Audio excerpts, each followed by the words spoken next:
Assalamualaikum warahmatullahi wabarakatuh. Perkenalkan, nama saya Nur Rahma dari kelompok 5 dengan judul materi inflamasi radang. Inflamasi atau peradangan adalah respon alami dari sistem kekebalan tubuh saat sedang melawan penyakit yang disebabkan oleh infeksi virus atau bakteri, cedera, atau racun tertentu. Ketika tubuh mengalami cedera atau terinfeksi, sistem kekebalan tubuh akan melepaskan sel inflamasi dan sitosin atau zat yang merangsang produksi sel inflamasi. Kemudian sel-sel tersebut akan memulai respon inflamasi untuk memerangkap bakteri atau patogen penyebab penyakit lainnya dan menyembuhkan jaringan yang terluka. Proses ini dapat menyebabkan rasa sakit, bengkak, memar, dan kemarahan. Selanjutnya adalah jenis inflamasi. Terdapat dua jenis inflamasi, yaitu akut dan kronis. Inflamasi akut adalah inflamasi jangka pendek yang biasanya berlangsung selama beberapa jam atau hari. Sementara inflamasi kronis adalah inflamasi jangka panjang yang dapat berlangsung selama berbulan-bulan hingga bertahun-tahun, sekalipun penyebab utamanya sudah hilang.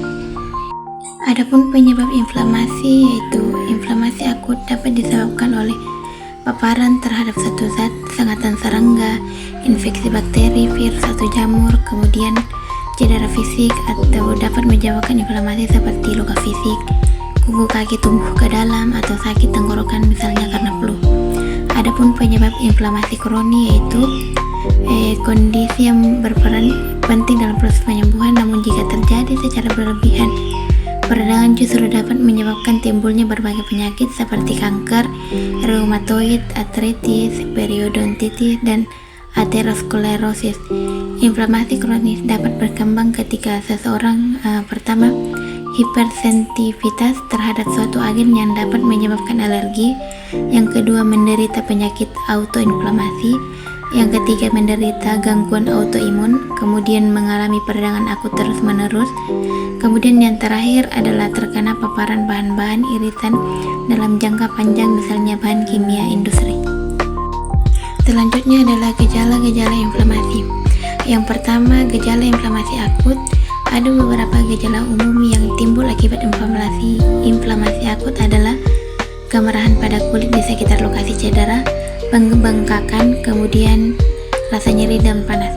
Selanjutnya adalah gejala inflamasi kronis.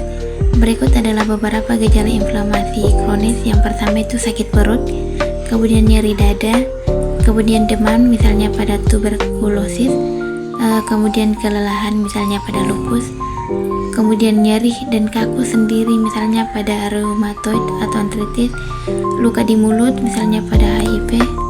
Kemudian gejala terakhir yaitu ruam kulit misalnya pada psoriasis. Selanjutnya adalah bagian terakhir dari materi inflamasi, yaitu pengobatan inflamasi. Pengobatan inflamasi terbagi menjadi 3, yaitu pertama antiinflamasi atau obat antiinflamasi dapat digunakan untuk mengurangi peradangan. Kemudian yang kedua itu antibiotik. Antibiotik dapat digunakan untuk mengobati infeksi yang menyebabkan inflamasi.